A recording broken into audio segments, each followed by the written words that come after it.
अस्सलामुअलैकुम। Welcome to back. और आज का इलस्ट्रेटर में जो हमारा लेक्चर है वो हम ग्राफ के ऊपर है कि कॉलम ग्राफ या स्टॉक ग्राफ, बार ग्राफ, ये सारे जो हम ग्राफ मैथ में बनाते हैं वो हम इस इलस्ट्रेटर में, एडोब इलस्ट्रेटर में भी बना सकते हैं इजीली। यहाँ पर कुछ बने बनाए ग्राफ आपके सामने आएंगे, उनको मैं तरतीब आज बताऊंगा आपको कि ये ग्राफ किस किस तरह आपने ड्रा करने हैं। तो स्टार्ट करने से पहले अभी तक जिसने मेरा चैनल सब्सक्राइब नहीं किया, लाइक नहीं किया और बेल आइकन पर प्रेस नहीं किया, वो जल्दी से लाइक करे, सब्सक्राइब करे और बेल आइकन पर प्रेस करे ताकि मेरी नई आने वाली वीडियो आप तक पहुंच सके। तो चलिए हम एडोब इलस्ट्रेटर का लेक्चर स्टार्ट करते हैं जिसमें हम आज ग्राफ ड्रा करने जा रहे हैं।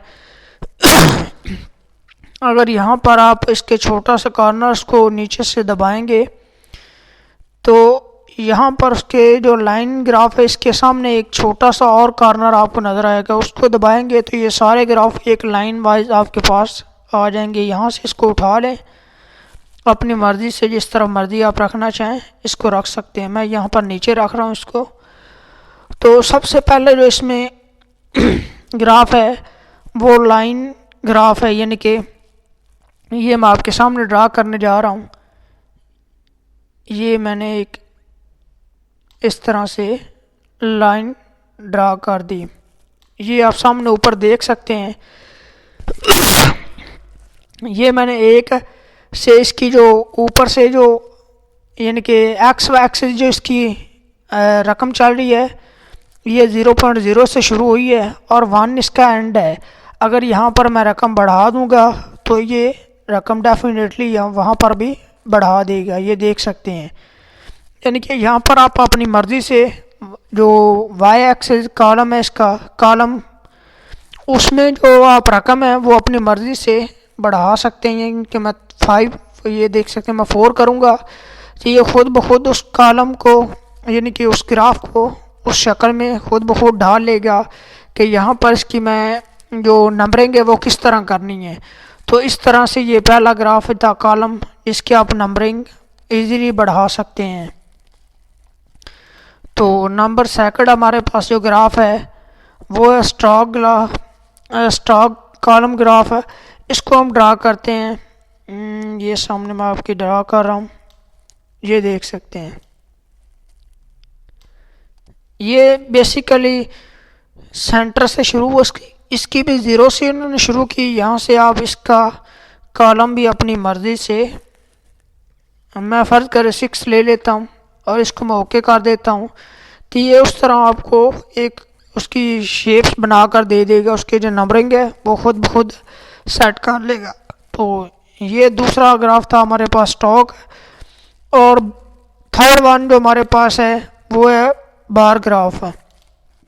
बार ग्राफ बेसिकली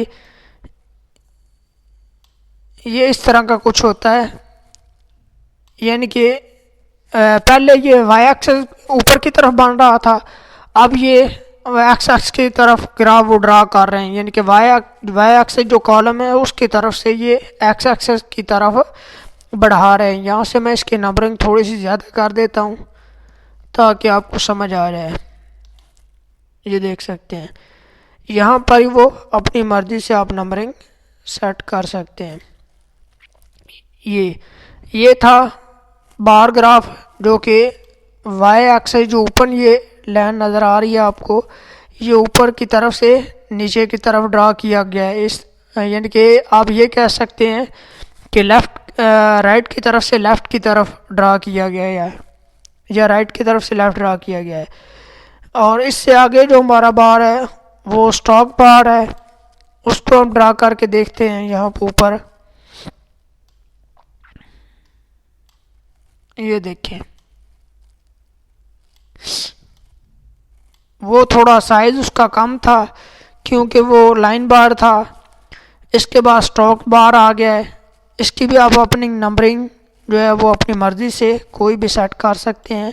ये ख़ुद ब खुद उसको जो पॉइंट्स हैं उनमें कन्वर्ट करके ये नंबरिंग पूरी कर लेगा। तो ये था हमारा स्टॉक। इसके बाद हमारे पास है लाइन ग्राफ है, यानी कि जिस तरह आप अगर मैच आप देखने का शौक़ रखते हैं तो उसमें वो ग्राफ एक लाइन का ग्राफ ड्रा करते हैं कि इस तरह से लाइन ग्राफ हमने ड्रा करना है। बेसिकली इन सब को मैं पहले रिलीज़ करता हूँ ताकि मैं थोड़ी सी स्पेस मिल जाए। तो मैं बात कर रहा था कि मैच के हवाले से, कि जैसे ही आप मैच देखते हैं तो आपके सामने एक लाइन ड्रा हो जाती है, एक छोटी सी, वो जो बार जिसे कहते हैं ग्राफ की शक्ल में, इसकी वजह से वो बताते हैं डॉट लगाकर यहाँ पर आउट हुआ है, यहाँ पर छक, यानी कि इस तरह की वो बार है। तो यहाँ पर भी इस तरह की आप अपनी मर्ज़ी से ड्रा कर सकते हैं। ये देख सकते हैं लाइन, यहाँ से इसकी मैं नंबरिंग थोड़ी सी बढ़ा देता हूँ, नंबरिंग यानी कि फ़र्ज़ करें मैं 8 कर देता हूँ। ये देख सकते हैं वो नीचे आ गया। अगर मैं फ़र्ज़ करें मैं 1 नहीं रहने देता हूँ तो देन ओके है। ये नंबरिंग उसकी ऊपर की चल रही है।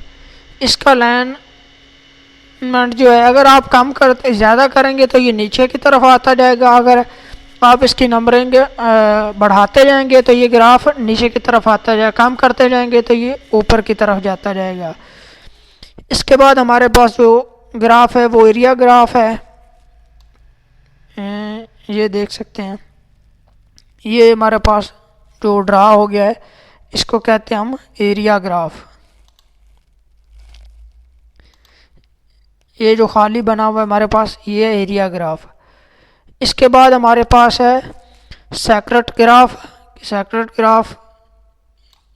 ये देख सकते इस तरह की ये सेक्रेट ग्राफ है। और ये हमारे पास जो ग्राफ है वो पाई ग्राफ है, यानी कि एक सर्कल की शक्ल में जो आपके पास आएगा वो पाई ग्राफ होगा।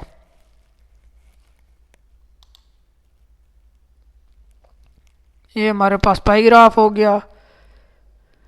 और ये हमारे पास है रैडर ग्राफ है।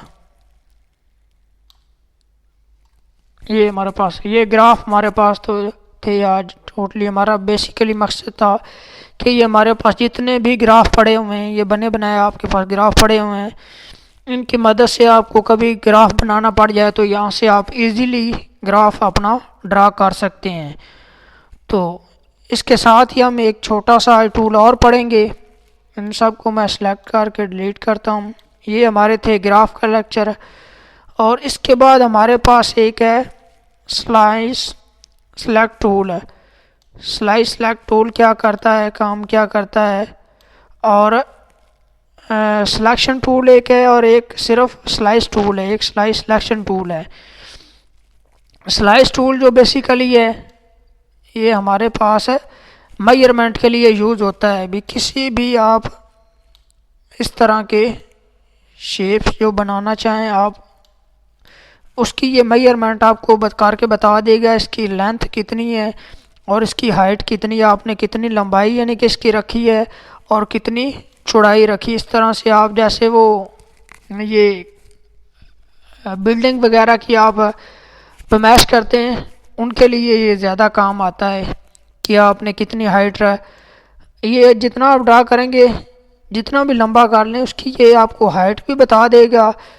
यानी कि ये इसकी जो हाइट है वो तकरीबन 26 है और 3 इसकी जो है वो लेंथ है, विड्थ है। इसके साथ है जो सिलेक्शन टूल है, इसकी मदद से आप ये देख सकते हैं जैसे ही मैंने इसको सेलेक्ट किया ये खुद ब खुद उसको, यानी कि ये इसका काम ये है कि जितने भी साइज़ के होंगे एक ही साइज़ के ये उनको सेलेक्ट कर देगा। ये देखना, ये जहाँ पर ये मैं सेलेक्ट करता जा रहा हूँ, आप इनको उठाकर एक साइड पर भी रख सकते हैं, ये आप पर डिपेंड करता है। ये देख सकते हैं। तो ये हमारा एक छोटा सा लेक्चर है। आई होप आपको समझ आई होगी। Thank you so much and अल्लाह हाफिज़।